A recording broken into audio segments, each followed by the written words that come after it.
جی السلام علیکم، ایک ریکویسٹ آئی تھی کہ ہمیں کائنڈلی ایک ایسا عمل بتا دیں جس سے ہم چھوڑ کر جانے والے کے دل میں اپنے لیے اٹریکشن اور پچھتاوا پیدا کر سکیں۔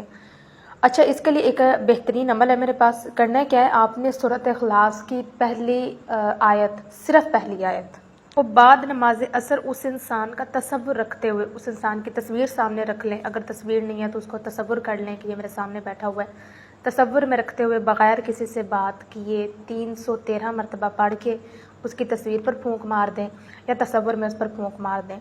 آپ نے اس عمل کو جمعہ والے دن سے شروع کرنا ہے، کسی بھی جمعہ والے دن سے شروع کریں اور اس عمل کو آپ نے لگاتار 21 دن جاری رکھنا ہے۔ انشاءاللہ اللہ پاک کے کرم سے آپ کو اس انسان کی کیفیت سے اس کی جب واپسی ہوگی آپ کو خود بخود وہ بتائے گا کہ ہاں میرے ساتھ یہ معاملہ اس حد تک تمہاری یاد آئی ہے مجھے، اس کی کیفیت بتائے گی آپ کو۔ الحمدللہ اس عمل میں کتنا اثر ہے۔ یہ عمل اٹریکشن کے لیے بھی پڑھ سکتے ہیں، بلکہ اول و آخر 11 بار درود شریف لازمی پڑھنا ہے۔ اجازت سب کو ہے، لیکن پلیز کائنڈلی ویڈیو کو لائک ضرور کیا کریں تاکہ مزید بہن بھائی ان کے پاس یہ ویڈیو جا سکے۔ جزاک اللہ خیر۔